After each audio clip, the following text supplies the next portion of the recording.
ఇగో auto నడవక పూట గడవకట, ఇక ఇవే కథలు నేను చెప్తాను కదా. ఈ చావులన్నిటికి కూడా ఆటో డ్రైవర్ల చావులకు కారణం బీఆర్ఎస్ పార్టీ, ముఖ్యంగా కల్వకుంట్ల కుటుంబమే. రాసి పెట్టుకోండి. కేసీఆర్, హరీష్ రావు, కేటీఆర్, కవిత వీళ్ళే కారణం. వీళ్ళే రెచ్చగొడతారు వాళ్ళని.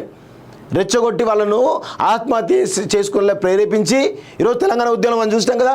1200 మంది అమరులను చంపినటువంటి ఈ కల్వకుంట్ల దొంగలు ఎవరైతే ఉన్నారో ఇప్పుడు కూడా ఆటో డ్రైవర్లను, రైతులను కూడా వాళ్ళు చచ్చే విధంగా రెచ్చగొడుతూ ఉన్నారు. వీళ్ళ చావులకు, ఆటో డ్రైవర్ల చావులకు కారణం ఈరోజు కల్వకుంట్ల కుటుంబం మాత్రమే. కల్వకుంట్ల కుటుంబం రెచ్చగొట్టేటువంటి మాటలకు ఈరోజు ఉద్రేకమైపోయి ఈరోజు ఆత్మహత్యకు పాల్పడుతూ ఉన్నారు ఆటో డ్రైవర్లు. ఇంకా వీళ్ళ రక్తదాహం తీర్చలేదు. ఈ కల్వకుంట్ల రక్తదాహం కోసం ఎంతోమంది బలవుతూ ఉన్నారు. తెలంగాణ ఉద్యమంలో 1200 మంది అమరుల నుంచి నిన్నటి ప్రైవేట్ టీచర్లు కావచ్చు, లేకపోతే ఉద్యోగులు కావచ్చు, ఆర్టీసీ కార్మికులు కావచ్చు, ఇంటర్మీడియట్ పిల్లలు కావచ్చు, అనేక మంది వేలాది మంది చనిపోవడం జరిగింది. వాళ్ళు అధికారం కోల్పోయిన తర్వాత కూడా ఇంకా రక్తదాహం తీరట్లేదు.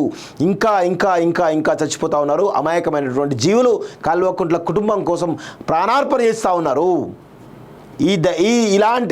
ఇలాంటి చావులకు కారణం కల్వకుంట్ల కుటుంబం మాత్రమే అని చెప్పేసి కూడా నేను చెప్తా ఉన్నాను. ఇగో ఆటో నడవక పూట గడవకట, ఇక ఇవే కథలు నేను చెప్తాను కదా. ఈ చావులన్నిటికి కూడా ఆటో డ్రైవర్ల చావులకు కారణం బీఆర్ఎస్ పార్టీ, ముఖ్యంగా కల్వకుంట్ల కుటుంబమే. రాసి పెట్టుకోండి. కేసీఆర్, హరీష్ రావు, కేటీఆర్, కవిత వీళ్ళే కారణం. వీళ్ళే రెచ్చగొడతారు వాళ్ళని. రెచ్చగొట్టి వాళ్ళను ఆత్మహత్య చేసుకునే ప్రేరేపించి ఈరోజు తెలంగాణ ఉద్యమం మనం చూసినాం కదా. 1200 మంది అమరులను చంపినటువంటి ఈ కల్వకుంట్ల దొంగలు ఎవరైతే ఉన్నారో ఇప్పుడు కూడా ఆటో డ్రైవర్లను, రైతులను కూడా వాళ్ళు చచ్చే విధంగా రెచ్చగొడుతూ ఉన్నారు. వీళ్ళ చావులకు, ఆటో డ్రైవర్ల చావులకు కారణం ఈరోజు కల్వకుంట్ల కుటుంబం మాత్రమే.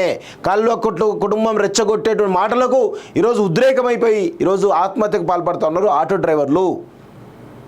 ఇంకా వీళ్ళ రక్తదాహం తీర్చలేదు. ఈ కల్వకుంట్ల రక్తదాహం కోసం ఎంతోమంది బలవుతూ ఉన్నారు.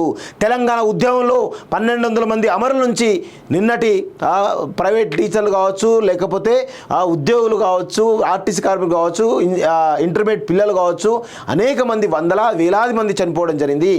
వాళ్ళు అధికారం కోల్పోయిన తర్వాత కూడా ఇంకా రక్తదాహం తీరట్లేదు. ఇంకా చచ్చిపోతూ ఉన్నారు. అమాయకమైనటువంటి జీవులు కల్వకుంట్ల కుటుంబం కోసం ప్రాణార్పణ చేస్తూ ఉన్నారు. ఇలాంటి చావులకు కారణం కల్వకుంట్ల కుటుంబం మాత్రమే అని చెప్పేసి కూడా నేను చెప్తా ఉన్నాను.